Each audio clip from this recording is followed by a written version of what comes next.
আজই ডাউনলোড করুন আর এনজয় করুন আপনার পছন্দের শো। তাদের নাকি বাবা মারা গেছে, ওই আপনাদের ওখানকার ফ্যাক্টরির সাথে কি যেন সব হয়েছে লোকটা। বাড়ি চিন্তা কোনো প্রবলেম হয়নি তো? না না, বিখ্যাত বাড়ি আপনাদের। আপনাদের চেনে না এমন মানুষ কলকাতা শহরে খুব কমই আছে। প্লিজ বসুন বসুন বসুন। আপনাদের মেয়ে কিন্তু ভারী মিষ্টি, আমার তো দেখেই পছন্দ হয়ে গেছে। থাক থাক থাক বাবা, ভারী লক্ষ্মীও মেয়ে। আজকালকার দিনে প্রণাম, এত সহবত শিক্ষা, ভারী ভালো মেয়ে তো। আমাদের কিন্তু সত্যিই খুব পছন্দ হয়ে গেছে। তবে একটা কথা, মানে একটা ক্ষমা চেয়ে নেওয়ার আছে, কারণ আমাদের ছেলেরই তো যাওয়ার কথা মেয়ে দেখতে, সেটাই নিয়ম, সেটাই উচিত। কিন্তু আমার ছেলে কিনা ভারী লাজু, ওকে কিছুতেই রাজি করাতে পারলাম না, তাই জন্য বললাম আপনাদের আসতে, কিছু মনে করবেন না। না, ঠিক আছে ঠিক আছে।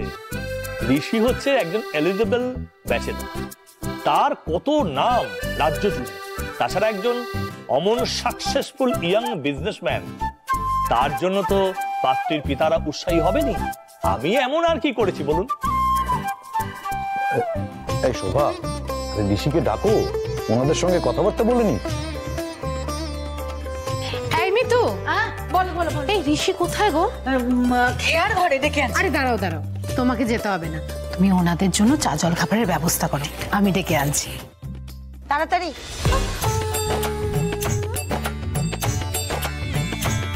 এই ছোটদি ভাই, এই নেল পালিশটা কি তুমি পরো? কি সুন্দর রংটা। শোনো না, এটা যদি তুমি না পরো আমি নিয়ে নেব। নিয়ে নে।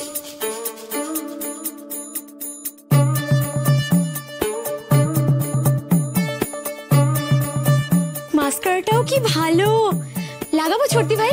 নিয়ে নে, ওটাই বা বাকি থাকে কেন বল, নিয়ে নিজের ঘরে গিয়ে লাগা প্লিজ।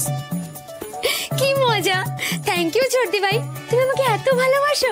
আমি যখনই আসি তুমি আমাকে কিছু না কিছু দাও। এই মাস্কারাটা আমার ছিল না জানো তো, তুমি আমাকে সেটাও দিয়ে দিলে, খুব আনন্দ হচ্ছে আমার।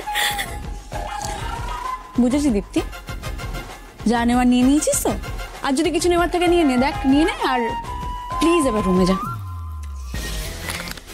আচ্ছা আচ্ছা ঠিক আছে, তোমরা কথা বলো, আমি বরং ওই রুমে গিয়ে সাজি। হ্যাঁ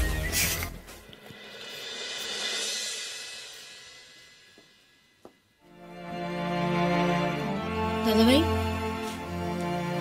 অনেক বাবুরা তো চলে এসেছে।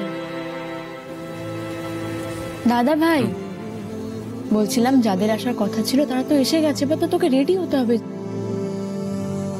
আমার এসব কিচ্ছু ভালো লাগছে না। এই কথাটা আমি মাকে কি করে বোঝাই বলতো? বুঝতে পারছি দাদা ভাই, কিন্তু ওনারা যখন চলে এসেছেন তখন তো তোকে একবার হলেও নিচে যেতে হবে। কেন এত ডিস্টার্ব আছিস দাদা ভাই? দাদা ভাই, যেটা হয়ে গেছে সেটা হয়েই গেছে। আর তুই যদি মনে করিস তুই অপরাধী নোস, তুই দোষ করিসনি, তাহলে কেন তুই নিজের মধ্যে অপরাধ বোধটাকে পুষে রেখেছিস? রাখিস না দাদা ভাই। আচ্ছা ঠিক আছে বেশ, ঠিক আছে, তুই যদি মনে করিস যে তুই ছেলেটার ব্যাপারে জানবি, I will help you, promise করছি, কিন্তু এখন না, পরে। এখন একটু মুডটা ঠিক কর। এ বাবা, তুই এখনো পাঞ্জাবিটা পরিসনি? উফ, কি ছেলে রে বাবা তুই। দিদি তোকে কখন থেকে বললো পাঞ্জাবিটা পরে তাড়াতাড়ি নিচে আয়। আরে ওনারা তো চলে এসেছেন, আরে খেয়া নিয়ে। এই ঋষি, জানিস তো মেয়েটাকে কিন্তু খুব সুন্দর দেখতে, খুব মিষ্টি। এই খেয়া, আর দেরি না করে ওকে তাড়াতাড়ি পাঞ্জাবিটা পরতে বল, আর তাড়াতাড়ি নিচে আয় তোরা, আয় আয় আয় আয়।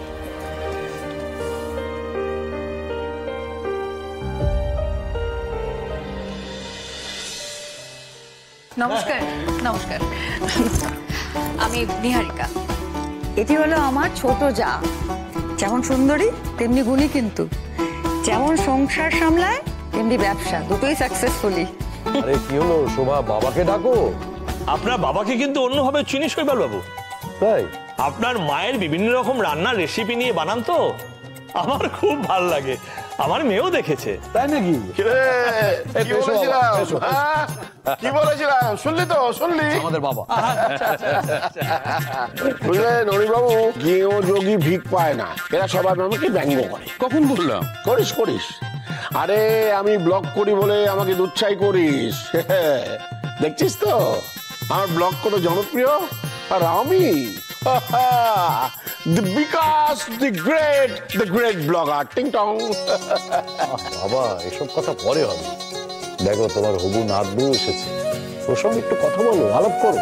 এই থাক মা, থাক। বসো।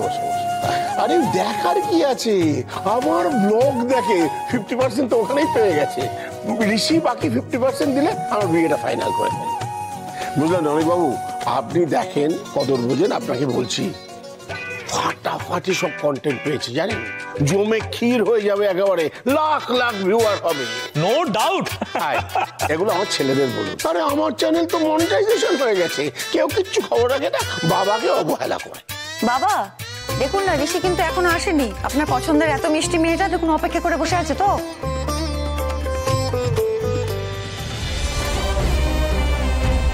ওই তো ঋষি এসে গেছে, এসো।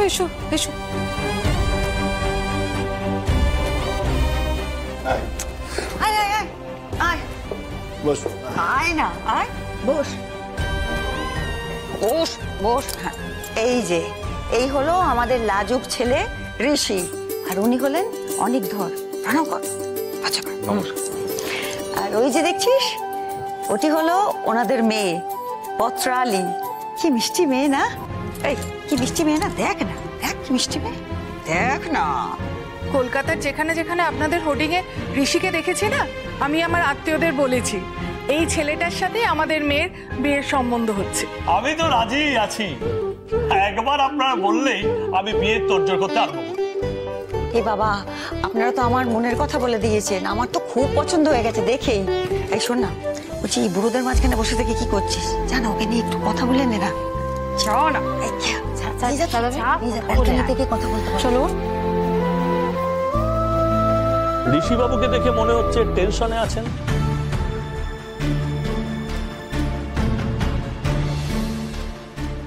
না, ওকে আপনি বলতে হবে না, ছেলের মতো। ওই একটু স্নেহ করেই পড়েছি, আসলে আমিও তো দেখছিলাম খবরে।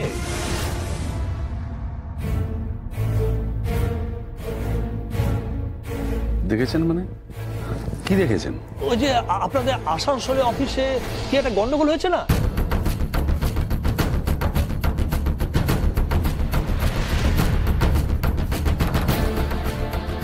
কি গন্ডগোল? ওই দেখছিলাম থানা পুলিশ হয়েছে, দুই বোন থানাতে গিয়ে হাঙ্গামা করছে। তাদের নাকি বাবা মারা গেছে, ওই আপনাদের ওখানকার ফ্যাক্টরির সাথে কি যেন সব হয়েছে লোকটা।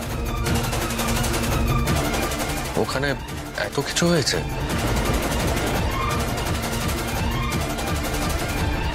মনের মধ্যে কেমন একটা অস্বস্তি হচ্ছে, খুব টেনশন হচ্ছে মা। আমার মনে হচ্ছে খুব বড় একটা গন্ডগোল হয়ে গেছে, অনেক বড় একটা অন্যায় হয়ে গেছে।